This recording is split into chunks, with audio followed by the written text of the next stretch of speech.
ఇంట్లో నుంచి బయటకి వస్తే భానుడి బగబగలకు నగరవాసులు ఇబ్బంది పడుతున్నారు. అత్యవసర పరిస్థితుల్లో మాత్రమే ఇంట్లో నుంచి బయటకు వస్తున్నారు. అయితే మండే ఎండలో ప్రయాణికులకు షాక్ ఇస్తున్నారు క్యాబ్ డ్రైవర్స్.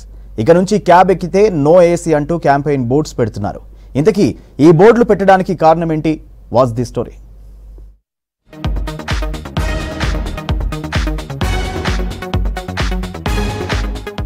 గ్రేటర్ హైదరాబాద్ పరిధిలో ఎండలు దంచి కొడుతున్నాయి. దీంతో జనం ప్రయాణాల కోసం ఏసీలుండే క్యాబ్లను వాడుతున్నారు.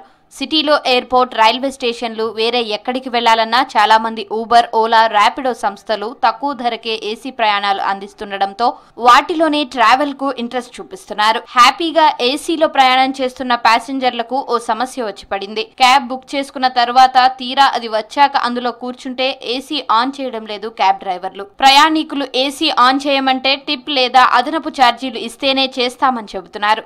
సిటీలోని ఓలా, ర్యాపిడో, ఊబర్ అగ్రిగేటర్ సంస్థల తరపున క్యాబులు నడుపుతున్న డ్రైవర్లు నో ఏసీ క్యాంపెయిన్ నడిపిస్తున్నారు. ఒక క్యాబ్ డ్రైవర్ కి ఎంత పెయిన్ అనిపిస్తుండొచ్చు. ఈ రోజు ఒక బైక్, ఆటో కంటే తక్కువ ధరలో క్యాబ్ వస్తుందంటే ఏసీ వేసుకొని, దానికి కారణం ఏంటిది? ఈ అగ్రిగేటర్ కంపెనీస్ ఏ విధంగా మీరు ఈ డిజైన్ చేస్తున్నారు, అల్గోరిథం డిజైన్ చేస్తున్నారు, ఏ విధంగా మీరు డ్రైవర్లకి నష్ట చేస్తున్నారు అనేది మేము తెలియచేయడం జరుగుతుంది.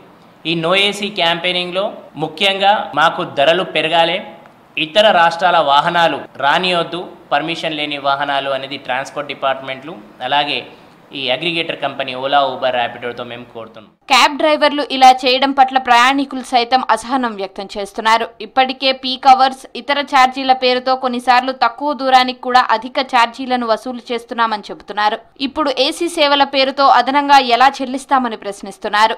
డ్రైవర్లతో వాదనలకు దిగుతూ ఆయా సంస్థలకు ఫిర్యాదు చేస్తున్నారు. ఛార్జీ సరిపోకపోతే ఆయా అగ్రిగేటర్ సంస్థలతో తేల్చుకోవాలని, తీరా క్యాబ్ బుక్ చేసుకున్న తర్వాత ఏసీ ఆన్ చేయము అంటే ఎలా అని ఈ చర్యలతో తాము తీవ్రంగా ఇబ్బందులు పడుతున్నామని అసహనం వ్యక్తం చేశారు. చాలా ఎత్తుగా డ్రైవర్లకి కస్టమర్లు మా దేవుళ్ళు, చాలాగా వాళ్ళు ఓపిక సహనంతో మా బాధలని అర్థం చేసుకొని ఈ క్యాంపెయినింగ్లో వాళ్ళకు కూడా అవేర్నెస్ కలుగుతుంది. వాళ్ళకు కూడా క్లియర్గా చెప్తున్నాం, 1 కిలోమీటర్కి మాకు 10 నుంచి 11 రూపాయలు ఏసీ వేస్తే పడుతుంది, కానీ మాకు ఇంత వస్తుంది, కానీ మాకు అయ్యే ఖర్చు మాత్రం 16 నుంచి 18 రూపాయలు పర్ కిలోమీటర్కి డ్రైవర్కి కాలుతుంది ఏసీలో. కాబట్టి కంపెనీలు మాత్రం మాకు 11 రూపాయలు మాత్రమే, 10 నుంచి 11 రూపాయలు మాత్రమే ఇవ్వడం జరుగుతుందని. మరోవైపు ఏసీతో కార్లు నడిపించాలంటే అగ్రిగేటర్ సంస్థలు చెల్లించే కమిషన్ సరిపోవడం లేదని తెలంగాణ గ్రిగ్ అండ్ ప్లాట్ఫామ్ వర్కర్ల యూనియన్ తమ వాదనలు వినిపిస్తోంది. ఈ విషయంలో కమిషన్లు పెంచాలని వారి దృష్టికి తీసుకెళ్లినట్లు యూనియన్ చెబుతోంది. లేదంటే పక్క రాష్ట్రం కర్ణాటక మాదిరి క్యాబ్లకు యూనిఫామ్ ధరలు అమలు చేయాలని కోరుతోంది. కస్టమర్ అయితే మేము పికప్ చేసుకున్న తర్వాత ఏసీ ఇవ్వండి అని అడుగుతున్నారు.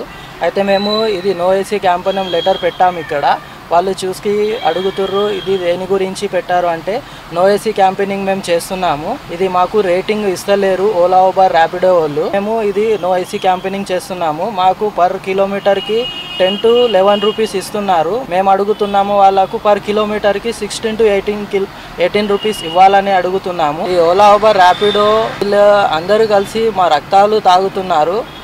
ప్రభుత్వాన్ని మేము కూడా ఒక రేటు ఫిక్స్ చేయాలని అడుగుతున్నాము. ప్రయాణికులను ఇబ్బందులకు గురి చేయడం తమ ఉద్దేశం కాదని, దయచేసి తమ సమస్యలు అర్థం చేసుకోవాలని క్యాబ్ డ్రైవర్లు కోరుతున్నారు. తక్కువ కమిషన్పై ప్రభుత్వం జోక్యం చేసుకోవాలంటున్నారు. తమకు వచ్చే లాభం కూడా ఇవ్వకపోవడంతో బ్రతుకు భారంగా మారిందంటున్నారు. ఎండల్లో ప్రయాణికులను ఇబ్బందులు పెట్టడం తమకు ఇష్టం లేదని, కానీ తమ సంస్థలు మా డిమాండ్స్ పట్టించుకోకపోవడంతో ఇలాంటి నిర్ణయాలు తీసుకున్నామంటున్నారు క్యాబ్ డ్రైవర్లు. కర్ణాటక వేరే డిస్ట్రిక్ట్ బండ్లు కూడా ఇక్కడ వచ్చి నడుస్తున్నాయి, మాకు బిజినెస్లో ఏం లేదు. ఏసీ వేస్తే మేము నష్టపోతున్నాము, చాలా తక్కువ రేట్ ఇస్తుండే ఓలా, ఊబర్, ర్యాపిడో కానీ. మేము అందుకే నో ఏసీ క్యాంపెయిన్ నడిపిస్తున్నాము. ఎయిర్పోర్ట్ పోయినాక 40 కిలోమీటర్ పోయినాక మాకు ఏం మిగులుతలేదు. అక్కడి నుంచి మళ్ళీ వెయిటింగ్ చేయాలి, ఆడ 2-3 గంటలు చేయాలి, లేకుంటే వాపస్ 20 కిలోమీటర్ రావాలి. మరోవైపు అగ్రిగేటర్ సంస్థలు మాత్రం మరోలా బదులిస్తున్నాయి. డ్రైవర్లు కారులో ఏసీ ఆన్ చేయకపోతే చర్యలు తప్పవని హెచ్చరిస్తున్నాయి. ట్రిప్ ఛార్జీల్లో 25% కోతతో పాటు అకౌంట్ ని తాత్కాలికంగా బ్లాక్ చేస్తామని చెప్పాయి. అలాగే వారం వారీగా ఇన్సెంటివ్స్ పొందే అర్హతను కోల్పోతారని హెచ్చరించారు. ఇదిలా ఉండగా ఎన్ని ఇబ్బందులు ఎదురైనా ఈ నో ఏసీ క్యాంపెయిన్ పై తగ్గేదేలే అంటూ డ్రైవర్లు చెబుతున్నారు.